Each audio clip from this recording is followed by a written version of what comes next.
আসসালামু আলাইকুম। আজকে আমি মুসমুসে মুখরোচক আলুর চানাচুর বানিয়ে দেখাবো।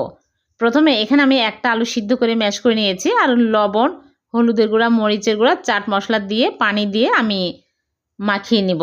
এরকম একটা ডো তৈরি করে নিয়েছি। এখন আমি চানাচুর বানানোর একটা ছাঁচ নিয়েছি। এই ছাঁচ কিনতে পাওয়া যায় বড় বড় মার্কেটে।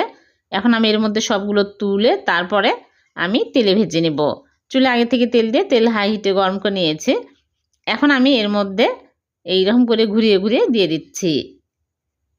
দিয়ে আমি উল্টিয়ে পাল্টে ভেজে নেব। যখন এরকম কালার হবে তখনই তুলে নিচ্ছি। সবগুলো আমি এরকম করে ভেজে তুলে নিয়েছি। এখন এর মধ্যে আমি কিছু বাদাম দিয়ে ভেজে নেব। ঠান্ডা হয়ে গেলে আমি ভালো করে ভেঙে নেব। নিয়ে এগুলো আমি ভাজা জিরার গুঁড়া আর মরিচের গুঁড়া দিয়ে মাখিয়ে নেব। হয়ে গেল মুসমুসে মুখরোচক আলুর চানাচুর। ভালো লাগলে